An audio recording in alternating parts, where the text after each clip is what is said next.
New details are coming out about the history of the man picked by Donald Trump to lead the Pentagon. The New Yorker ran a profile on Fox News host Pete Hegseth, who was nominated to be defense secretary. And it details Hegseth's executive experience running 2 organizations for veterans. 2 organizations he had to resign from because he's perpetually in a drunken frat boy state.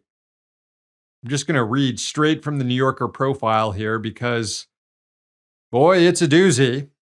Quote, a previously undisclosed whistleblower report on Hegseth's tenure as the president of Concerned Veterans for America from 2013 until 2016 describes him as being repeatedly intoxicated while acting in his official capacity to the point of needing to be carried out of the organization's events.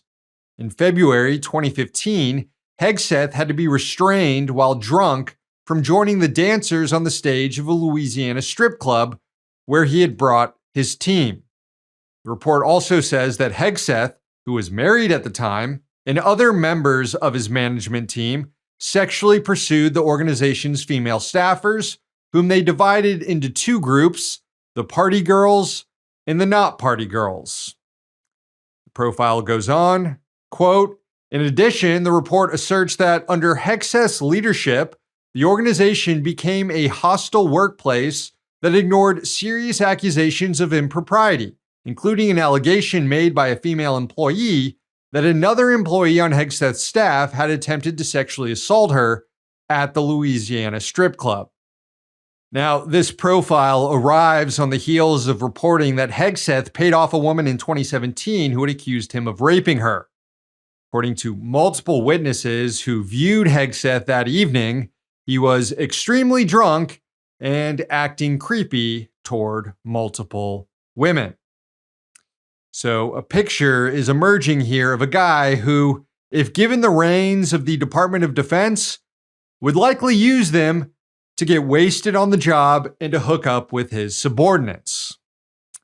If only that were it, though, because the New Yorker profile also documented a disturbing drunken episode in which Hegseth was violently yelling for the extermination of Muslims.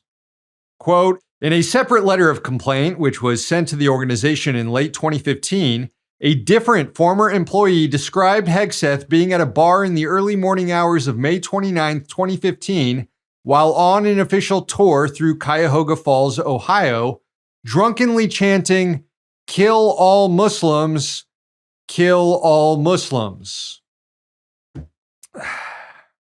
No wonder why this guy was picked to lead the Pentagon. He is the id of the U.S. military in human form. The allegations against Hegseth haven't scared away Republican senators, though. They'll have to vote to confirm him, and Hegseth has been on Capitol Hill this week meeting with several of them who appear unbothered by what's been reported about the nominee. Senator Ted Cruz called the stories about Hegseth shameful. To be clear, he didn't mean Hegseth's actions in the reports were shameful. He just meant that reporting on Hegseth was shameful. Republican Cynthia Loomis told reporters that the allegations against Hegseth are a, quote, side issue.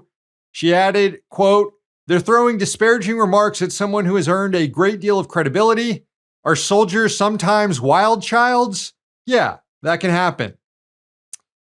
Ma'am, the allegations against Hegseth were made when he was in his mid-30s.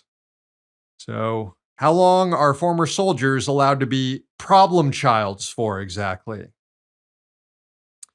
While on Capitol Hill, Hegseth also faced a number of questions from reporters who tailed him, one of them being, "Sir, are you drunk right now?"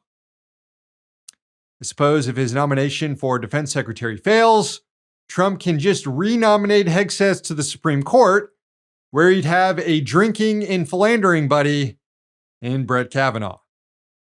Hey, thanks for watching. Hit the subscribe button so you don't miss any of our new videos. Also, if you want to see Means Morning News in its complete form, not just the clips we post here, head on over to Means TV and get access to all our new episodes and our entire backlog, plus tons of other great movies and original TV shows.